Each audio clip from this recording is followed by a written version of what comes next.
MIM party का बहुत शुक्रगुजार हूँ जो मुझे इज्जत अफजाई की, और तमाम जो भी यहाँ पर शामिल हुए हैं उन सबका मैं तहे दिल से शुक्र अदा करता हूँ।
आपके घरों पे आएंगे, आपके लीडरों के घर पे आके ढीलीस पे बैठेंगे कि असद साहब आपकी जमात के साथ हम मदद करने के लिए तैयार हैं, असद साहब हम आपकी पार्टी के साथ जुड़ने के लिए तैयार हैं। तो याद रखो, गुमराह करने की कोशिश मत कीजिए। हमारे SC/ST भाई भी यहाँ पर मौजूद हैं और बैकवर्ड क्लास के लोग भी हमारे साथ यहाँ पर मौजूद हैं, और ये जहन से निकाल दो हमारा मकसद खौफ और मिल्लत सारे मुसलमानों की बात नहीं है।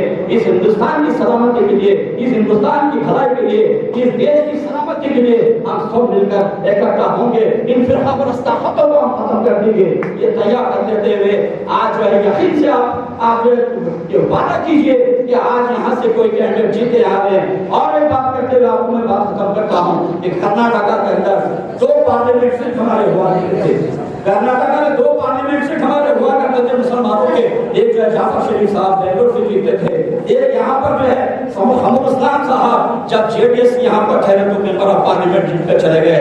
2 मरतबा याकूब अहमद सईदी साहब कांग्रेस से गुलबर्गा कॉन्स्टिट्यूंसी से 2 मरतबा पार्लियामेंट जीतते जाते हैं। तो इसलिए इसकी वजह यह है कि हैदराबाद कर्नाटक का जो इलाका है ये माइनॉरिटी का इलाका है, ये मुसलमानों का इलाका है। ऐसे इलाकों में हमारी अपनी कम्युनिटी के लिए 2 पार्लियामेंट बुलाए जाते हैं। लखनऊ के जो एक सदर के हिस्से से हम एक नौजवान का नाम जो है मुंतखब किया है, यानी वाड़ी आपका जो है ब्लॉक का, और उसके बाद वाड़ी टाउन का भी, वाड़ी टाउन का एक सदर होगा, वाड़ी ब्लॉक का एक सदर होगा, और वाड़ी के जो है यूथ का एक सदर। ये 3 ऐलाना जो आपके दरमियान में हम लीडर बनाने के लिए आए हैं, और इन तमाम तीनों को, इनके साथ और भी हम नौजवानों को जोड़ेंगे, और आप भी उनके साथ जुड़िए, और हम सब मिलकर इन 3-4 जितनी जो टीम है, आप अपने आप को ये समझिए कि ये सदर जो है वो सदर नहीं, हम सदर हैं। सब मिलकर उनका साथ दीजिए। इसकी वजह यह है कि आप तमाम लोग यहाँ पे तो एक BJP एक कांग्रेस, यहाँ 2 ही पार्टियां शिद्दत से थी, एक BJP एक कांग्रेस। सबसे पहले मैं आपको पिछले ये 5 साल से पहले जब आपके पास BJP थी उसके बारे में बता दो। जो लोग अपने लिए जीते हैं उनका नाम है BJP, जो तुमसे छीन के जीते हैं उनका नाम है कांग्रेस। कांग्रेस में इंसानियत की कोई इज्जत नहीं, खास करके बैकवर्ड माइनॉरिटी SC इनकी कोई इज्जत नहीं। उनके पास भी वही तरीका है जो कांग्रेस BJP के पास है। इनके पास भी ऊंचे ओहदों पे बैठे हुए लोग ब्राह्मण होना या अपनी लिंगायत होना।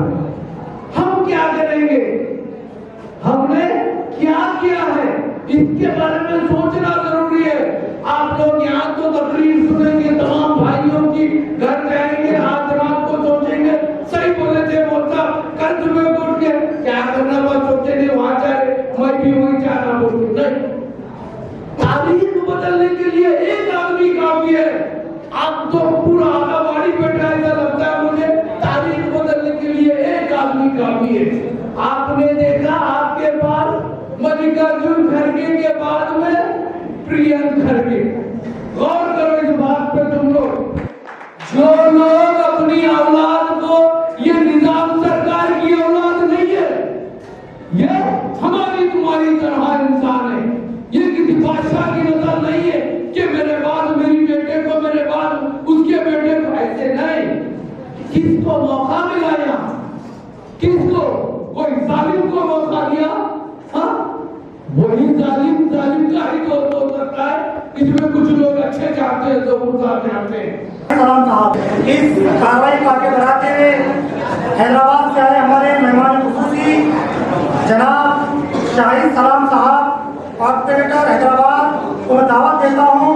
इस शेर के साथ मेरी तकरीर तबायात को बेचैन करती है, वही कहता हूँ जो दिल में गुजरती है। अब आपके सामने शाहिद भी जो आपके लिए तड़पते हैं, हिंदुस्तान के 25 करोड़ मुसलमानों के लिए तड़पते हैं, वही दर्द लेकर आज आपके दरमियान में ले आए हैं। तो आज आपको गौर फिक्र करना होगा। आज हिंदुस्तान में हर रियासत में आप देख रहे हैं किस तरीके से हमारे नौजवानों का इस्तेमाल हो रहा है, किस तरीके से हम पर मुजालिम ढाए जा रहे हैं। कोई हमारा पुरसा के हाल नहीं, ना बीजेपी ना कोई और। आज अगर मैं ये कहूं तो गलत नहीं होगा। अगर हिंदुस्तान के पिछले 60 साल का अगर इतिहास निकालेंगे तो ये बीजेपी से सबसे ज्यादा मुसलमानों को नुकसान हुआ तो ये कांग्रेस है। ये नाम है आज कांग्रेस, जो हर वक्त आपको सेकुलरिज्म की बात करती है, आपके अंदर इंतशार पैदा करती है, हमारे वोट को तकसीम करने की बात करती है। अजीज़ान मिल्लत, गौर फिक्र करो मेरे नौजवानों। हिंदी हिंदू हिंदुस्तान तुम जाओ पाकिस्तान जैसे नारे लगाए गए और डर खौफ का माहौल पैदा किया गया। और 7 अक्टूबर 1992 को पीवी नरसिम्हा राव ने रैपिड एक्शन फोर्स को तश्कील दिया। तो उसे मालूम था कि अगर मसीह शहीद होगी तो मुल्क में एहतजाज होगा, क्योंकि अल्लाह के घर के ताल्लुक से ये बात वाज़ेह है कि एक बार जहाँ अल्लाह का घर बना दिया जाता है और क़यामत तक वो घर वहीं रहेगा। मुसलमान बावजूद इसकी शहादत के बाद खामोश नहीं बैठेंगे।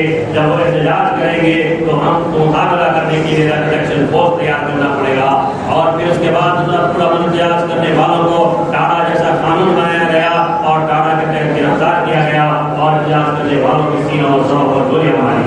यहाँ के नौजवानों का जोश व जज्बा देखकर ऐसा लग रहा है कि मजलिस इत्तेहादुल मुस्लिमीन अपनी सियासी आगाज़ बल्कि यहाँ के आने वाले इंतखाबात में हिस्सा लेने का एक कड़ी है। इंशाअल्लाह ताला मजलिस इत्तेहादुल मुस्लिमीन कर्नाटक के अंदर कोई नई सियासी जमात नहीं है, बल्कि मजलिस इत्तेहादुल मुस्लिमीन पिछले 55 बरस से मजलिस इत्तेहादुल मुस्लिमीन आंध्र प्रदेश, तेलंगाना बल्कि कर्नाटक के अंदर भी काम कर रही है। यहाँ पर मजलिस इत्तेहादुल मुस्लिमीन जिस तरीके से तेलंगाना व आंध्र प्रदेश के अंदर अपनी सियासी ताकत के ज़रिए मुसलमानों के, दलितों के मसाइल को हल करती है, उसी तरीके से आज मजलिस इत्तेहादुल मुस्लिमीन का मकसद और मंशा यही है कि सारे हिंदुस्तान के मजलूम मुसलमानों की आवाज़ अगर कोई है तो मजलिस इत्तेहादुल मुस्लिमीन के कायद बैरिस्टर असदुद्दीन ओवैसी साहब है। कांग्रेस और एनसीपी सब मिलकर वहाँ पर इंतखाबात में हिस्सा लिए, लेकिन शिवसेना और बीजेपी मिलकर वहाँ पर इंतखाबात में हिस्सा लिए। उसके बाद में जहाँ पर अक्सरियत नहीं आई तो यही एनसीपी और कांग्रेस आज शिवसेना के गोद में जाकर बैठकर शिवसेना का चीफ मिनिस्टर बनाते हैं। आज उनसे पूछिए, सवाल करिए, महाराष्ट्र के अंदर आज शिवसेना की तारीफ क्यों कर रहे हैं? आज आपको समझने की जरूरत है, ये कांग्रेस ये एक आपको सांप की तरह दस्ती है और आपके सामने मीठे मीठे बातें करती है, लेकिन पीछे से जहर उगलती है। तो हमको सोच समझकर आने वाले इंतखाबात में हमको काम करने की जरूरत है। और इंशाअल्लाह इस बार जीत और हार की फिक्र नहीं करना है आपको, सिर्फ और सिर्फ यह नहीं एमआईएम और पतंग के निशान को मोहर लगाना है।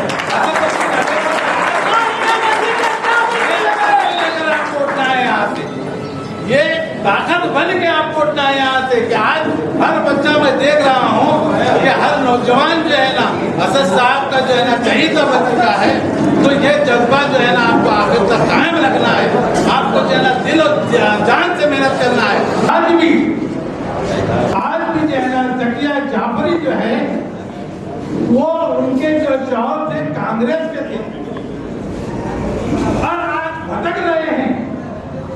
उनके साथ एक कम 40 लोगों को जिंदा जलाया गया और वो हक के लिए जो है ना भीख मांग रहे हैं। जकिया जाफरी भीख मांगते मांगते पूरी अपनी जिंदगी देना सर्व कर दी, दही में खत्म रखा। मगर यकीन मानिए कि इसका सिला यकीनन अल्लाह ताला जरूर देगा, मगर ये कांग्रेस और हिंदुस्तान का कानून नहीं देगा। और हमको खासकर कांग्रेस को बताना है, क्योंकि कांग्रेस जो है दावा कर रही है कि शिलान्यास हमने कराया और उसके बाद जो है बाबरी मस्जिद को डिमोलिशन करने में हमने जो है ना अपना किरदार निभाया। और बीजेपी ये कह रही है कि बिल्कुल हमने निभाया। यकीनन ये दोनों की मिली भगत है जो मुसलमानों को बेवकूफ बना के पूरे हिंदुस्तानों के मुसलमानों को बेवकूफ बनाया। और अडवाणी ने रथ यात्रा निकाली और क्या नाम वो हैदराबाद के जो है ना नरसिम्हा राव ने जो है ना उधर डिमोलिशन किया। ये जो है ना चाल हमारे साथ चली, इसलिए आपको जो है ना मुद्दई होना है। आज मैं देख रहा हूँ यहाँ पे जो है ना बिल्कुल जो छोटे मोटे कारोबार वाले खासकर जो छोटा मोटा कारोबार करते हैं वो लोग जो है ना बहुत से ज्यादा तेजाब भी नजर आ रहे हैं। यही लोगों का प्यार चाहिए।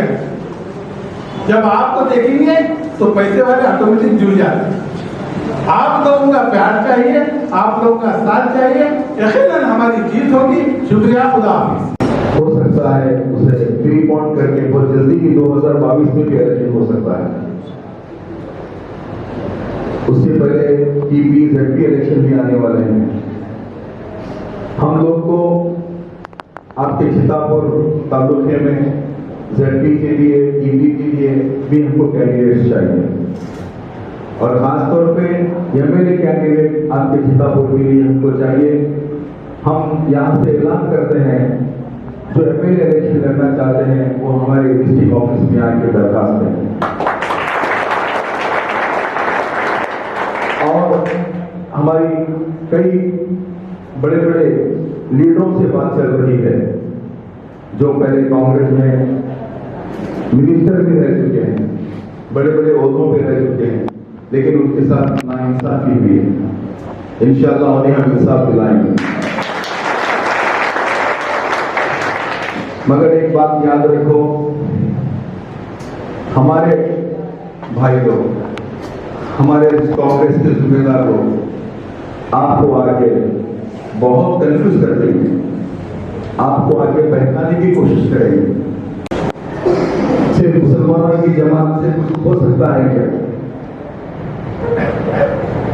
कौन कहते हैं सिर्फ मुसलमानों की जमात है?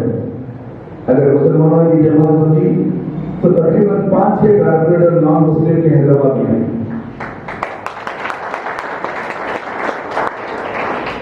और गुजरा में एक साल पुरानी बात है, वहां पे इलेक्शन हुए कारपोरेशन के, आपको शायद भूलते होंगे, भूलने की आदत है। वहां पे हम मेल बना चुके हैं एमआईएम का और 17 कारपोरेटर नॉन मुस्लिम है उसके अंदर। अब हिंदू मुस्लिम बन के काम कर रहे नहीं कर रहे बताइए? अभी ये शुरुआत है हमारी। अभी तो तेलंगाना में थे साहब हमारे बहुत साल तक, सिर्फ तेलंगाना आंध्र में थे। अब ऐसा ऐसा इंशाल्लाह पूरे हिंदुस्तान में जा रहा है। और उम्मीद है, एक जमाना था बीजेपी के सिर्फ 2 एमपी थे, जब भी उनको वही बोलते थे कि तुम 2 एमपी लेके क्या कर सकते, 2 एमपी लेके क्या कर सकते। आज हमारे पास भी हुई है, 2 MP हैं। इंशाअल्लाह एक ना एक दिन पूरी कौमें हमारे साथ थी, क्योंकि हम लोग हर मजलूम के साथ हैं। हम कौम को नहीं देखते, सिर्फ मुसलमान, हिंदू, क्रिश्चियन, सिख, ईसाई को नहीं देखते। जिसके साथ, जिसके ऊपर भी जुल्म होता है, हम उसके साथ होते हैं। हर कौम के साथ हैं हम। तो इस तरह से हम लोग को सारे हिंदुस्तान के अंदर हमारा अंदर झंडा गाड़ना है। हम दूसरे वाले नहीं है। तुम लाख बोलो कांग्रेसी हो, तुम लाख हमको बदनाम करो, इंशाअल्लाह हशर के मैदान में हम बात करेंगे आपसे। मेरी खबर में आप नहीं आते, आप हमें बदनाम करते हैं। बीजेपी की बी की, बीजेपी की सी की, बीजेपी के एजेंट, कोई आपके पास प्रूफ नहीं है। कांग्रेस पार्टी मुसलमानों की क़यादत को खत्म कर रही है, मुसलमानों की लीडरशिप को खत्म कर रही है। और जब इलेक्शन में क्या बोलती है मुसलमानों को, हम तुम्हारे मुहाफिज हैं, हम तुम्हारे हमदर्द हैं, हम तुम्हारे खैरखा हैं और हम तुमको बचाने वाले हैं। या तो बीजेपी आके तुमको खत्म करेगी, बीजेपी आके तुमको मारेगी। अरे क्या बीजेपी मारेगी, ये कौम फिरौन से निकलेगी, क्या मोदी से करेगी। ये गुलामी छोड़ दो।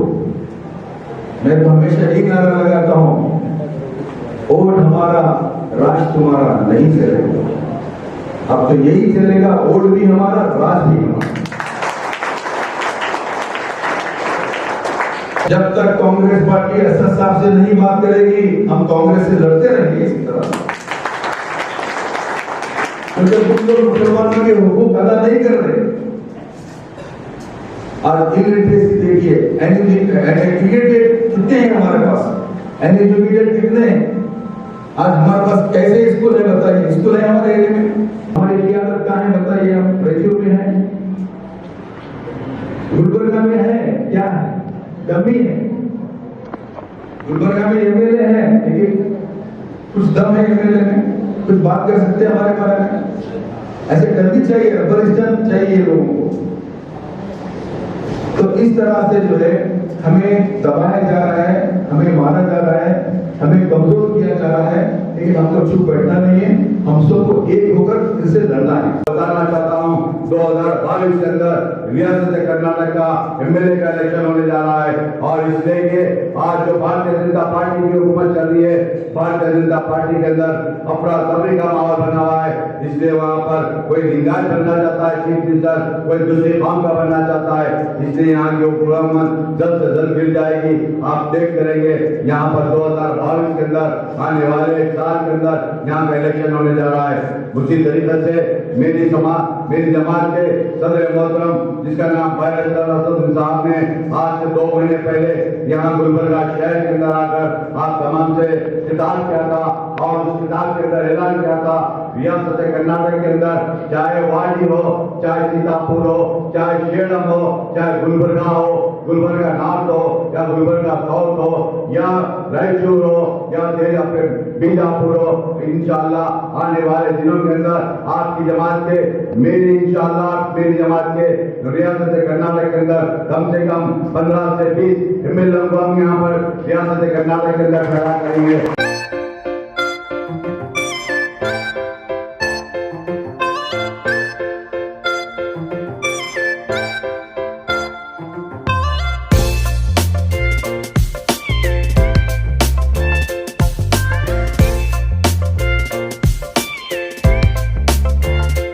सबसे पहली बात तो ये बताता हूँ, कहीं ऐसा मौका ही नहीं आएगा कि कांग्रेस से जुड़कर काम करने का। मेरी जमात के सदर ऑलरेडी पहले भी बोल चुके, इस बार भी बोल रहे हैं। आज से 2 महीने पहले गुलबर्गा में भी बता दिया था कि हमारी जमात सिंगल लड़ेंगी, इलेक्शन लड़ेंगी। हर वक्त कांग्रेस धोखा देते गई, चाहे वो मुस्लिम पर्सनल का मामला हो या 3 तलाक का मामला, कोई भी मामले में हो, कांग्रेस धोखा देते गई। कांग्रेस तो कांग्रेस, जेडीएस भी धोखा दी। आपके कर्नाटक के अंदर भी गए कौशिक के ऊपर धोखा दी, बिल में पास करने में पूरी तायद करे। और मैं तो उस ताल्लुक़ से नहीं बताना चाह रहा हूँ, मैं आपके ज़रिए, आपकी मीडिया के ज़रिए गुलबर्गा डिस्ट्रिक्ट के तमाम मेरे दलित भाइयों को तमाम मेरे माइनॉरिटी मुस्लिम भाइयों को मुबारकबाद देता हूँ, शुक्रिया अदा करता हूँ। साथ ही साथ जो चीतापुर हल्का है, इंशाअल्लाह आने वाले दिनों में चीतापुर से आपकी जमात, मेरी जमात मजलिस-ए-इत्तेहाद-ए-मुस्लिमीन का उम्मीदवार यहाँ से इलेक्शन लड़ेगा। और सबसे पहले वाड़ी के तमाम मेरे दलित भाइयों का और वाड़ी के तमाम मेरे माइनॉरिटी मुस्लिम भाइयों का शुक्रिया अदा करता हूँ, और चीतापुर के तमाम माइनॉरिटीज़ का, चीतापुर के तमाम मेरे दलित भाइयों का शुक्रिया अदा करता हूँ। देखिए, ये जो आप जो बात बता रहे हैं, इस बात को मैं जो है जानता हूँ कि गुज़िश्ता भी यहाँ पर जो है कांग्रेस आई थी, प्रियंका खरगे यहाँ से अब जो इस वक्त एमएलए हैं, लेकिन जब पार्लियामेंट इलेक्शन आया तो यहाँ से जो है उन्होंने 5000 वोट जो है यहाँ पर माइनस हो गए खरगे साहब के लिए। तो पता ये चला कि जो है यहाँ पर जो है कांग्रेस के साथ जो है यहाँ के दलित और मुस्लिम जो इस वक्त नहीं है। और ये हमारी अपनी एक कोशिश है कि इन दोनों पार्टियों को जो बीट करते हुए एससी और दलित और जो है मुसलमान और जो उसके साथ बैकवर्ड क्लासेस के जो है यहाँ पर कितने वोट हैं, कितना वोट बैंक है, ये हम जानते हैं, और उस पर ही हम जो है फोकसिंग करेंगे और इंशाअल्लाह ताला हम यहाँ पर अपनी कामयाबी जो है दर्ज करेंगे। 70 साल से कह रही है कांग्रेस कि ये जो माइनॉरिटी हमारे साथ हैं, मुसलमान हमारे साथ हैं, और इस बार मुसलमान सब समझ चुके हैं कि जो कांग्रेस का जो ये गुमराहकुन जो अल्फाज है और जो है मीठा जहर दे के जो मुसलमानों को अपने साथ लेकर जो काम करने की जो बात करती है कांग्रेस, वो मुसलमान इस बात जो है माइनॉरिटी के मुसलमान इस कर्नाटक के समझ चुके हैं। देखिए, ये जो कांग्रेस को जो ओवर कॉन्फिडेंस है मुसलमानों को लेकर, ये हमको छोड़ के कहाँ जाएंगे? मुसलमान हमको छोड़ के कहाँ जाएंगे? और हम इजहार भी एहसास कर रहे, जूते मारे तो भी हम तुम्हारे साथ हैं, तुम हमको बेरोज़गारी दिए तो भी हम आपके साथ हैं, और हमको जो है अगर आप एजुकेशन नहीं दे रहे तो भी हम आपके साथ हैं। तुम हमको कुछ मत करो, हम तुम्हारे साथ हैं, क्योंकि तुम लोग हमको बीजेपी से डरा रहे। अरे हम बीजेपी से नहीं डरते, अल्लाह से डरते, बीजेपी के बाप से नहीं डरते। हम लोग जो है हमारे पैरों पे ठहर के अल्लाह से मांग के हम आगे बढ़ेंगे इंशाअल्लाह। अब ये गुलामी की ज़िंदगी ख़त्म करना है हमको आगे बढ़ना है और मुत्तहिद होना है। तुम आओ, हमसे बात करेंगे, आओ कांग्रेस वालों, आ जाओ, हमसे बैठ के बात करो, असद साहब से बात करो, सब मिल के इत्तेहाद के साथ हम बीजेपी को हरा सकते। तुम चाहते कि भाई हम इख्तिदार में रहेंगे, तुम खाली वोट डालो, ये नहीं होगा, अभी नहीं चलेगा, नहीं चलेगा। वोट हमारा, राज तुम्हारा। अब तो सिर्फ यही चलेगा, वोट भी हमारा, राज भी हमारा। वो हम खुले लोग हैं। जब से मैं ज्वाइन करा हूँ उससे कई सालों पहले असदुद्दीन ओवैसी साहब के हम पहले से ही फ़ैन रह चुके हैं। हम उन्हें तकरीर करते हुए ख़ास करके हिंदुस्तान के हर वो मज़हब के लोगों के हक़ के लिए आवाज़ उठाते हुए हमने सुना है। फ़र्क ये बताऊंगा कि जिस प्रियंका खरगे को इस जगह पे एमएलए बनाकर भेजें, उसने कौम को, ख़ास करके वाड़ी वालों को, हम यहाँ वाड़ी में हैं, हमारे को आप दूर दूर में एक ही एमएलए आता है यहाँ, उसी के बारे में इस शहर की क्या तरक्की है आज इस नौजवान ने, और वो तमाम नौजवान उन्हें छोड़कर आज एमआईएम का रुख किए, इसकी वजह क्या हो सकती है? मुझसे बेहतर आप जानते हैं। वक्त और हालात अब ऐसे हो गए हैं कि हम अब और समझौता नहीं कर सकते, हम और इंतजार नहीं कर सकते। हमारी कई नस्लें खत्म हो गई कांग्रेस को वोट देते हुए। तसल्ली अब नहीं होती, हमें कामयाबी चाहिए, तसल्ली नहीं। सिर्फ तसल्ली से काम नहीं चलता, अब कामयाबी चाहिए। आज तमाम चीज़ों के लिए बीजेपी शहर गुलबर्गा में ये बता रहे हम आएंगे तो आपको गाँवकशी फ्री करेंगे, कभी नहीं हो सकता। जो लोग हमें सहूलत बता रहे हैं वो लोग कभी नहीं कर सकते। ये भी एक लॉलीपॉप है। तमाम आलिम और इमाम जाकर मल्लिकार्जुन खरगे से कहने लगे सरकार 3 तलाक का बिल आ रहा है, जबकि मरहूम कमरुल इस्लाम साहब ने इसके लिए कई प्रोग्राम किए हैं, आप जरा सा कोशिश करें तो होता। हाँ, अरे वो देखेंगे पार्लियामेंट में, जब खुद पार्लियामेंट में ये मेंबर ऑफ पार्लियामेंट थे, ये वहां बिल पास हो गया इनकी मौजूदगी में, तो इसका मतलब ये हुआ कि ये हमारे नहीं हो सकते। अस्सलाम वालेकुम रहमतुल्लाहि व बरकातहू। तमाम गुलबर्गा और वाड़ी जो भी दोस्त अहबाब है जिन्होंने मुझे यहाँ का ज़िम्मेदार ब्लॉक प्रेसिडेंट की हैसियत से नवाजा है, सभी का मैं शुक्रिया अदा करता हूँ। एमआईएम पार्टी का तमाम मेहमान आए हुए हैं जो चित्तापुर तालुक खेड़े से, सबको शुक्रिया अदा करता हूँ। इंडिया मजलिस इत्तेहादुल मुस्लिमीन का शुक्रिया अदा करता हूँ, खासकर जो मेहमान, खुसूसी मेहमान जो हैदराबाद तशरीफ़ लाए और गुलबर्गा तशरीफ़ लाए और हमें इस ओहदे से नवाजा। उन तमाम मेहमानों का शुक्रिया अदा करता हूँ। जैसा कि आप जानते हैं कि वाड़ी जंक्शन में ऑल इंडिया मजलिस इत्तेहादुल मुस्लिमीन का जलसा मुनक़िद हुआ है और जिसमें हैदराबाद के जो खुसूसी मेहमान मोहिउद्दीन कौसर साहब, एमएलए कारवां और हमारे कायद मोहतरम अलहाज इलियास सेठ साहब बागबान और हमारे सदर ऑल इंडिया मजलिस इत्तेहादुल मुस्लिमीन के इकबाल अहमद शन्नी फरोश यहाँ पर वाड़ी में आए और हम तमाम लोग को एक अहम मीटिंग से खिताब करते हुए कहा कि आप इस कमेटी को मजबूत करो और इससे तकरीबन लोग को फ़ायदा होगा और इंशाअल्लाह हमारे जो अहदेदारान हैं मैं उनका भी शुक्र अदा करता हूँ। वाड़ी के अंदर मैं ज़हूर खान साहब का, हारून कुरैशी का, मुबिन साहब और मेरे साथी तहे दिल से मैं शुक्रगुजार हूँ। इन्होंने जो डिसीजन लिया आज वाड़ी के अंदर, ये लोग एक ज़माने से दूसरे पार्टी का काम करते थे, मगर असदुद्दीन अवैसी साहब पार्लियामेंट में अगर बात उठाते हैं तो ये लोग बेहतर जानते हैं। वाड़ी के अवाम को मैं अदबन गुजारिश करता हूँ कि आने वाले यहाँ पे कॉन्स्टिट्यूंसी रिजर्व है, एमएलए एससी की टिकट हमको देना चाहिए यहाँ पे। और यहाँ की वाड़ी के अवाम से मैं अपील करता हूँ कि यहाँ पे एमएलए कैंडिडेट जो भी हैं, हमारे गुलबर्गा डिस्ट्रिक्ट ऑफिस आप आइए, गुलबर्गे के अंदर इकबाल अहमद शन्नी फरोज साहब से रब्ता कीजिए। मैं इस मौके पे वाड़ी के तमाम नौजवान को मुबारकबाद देता हूँ।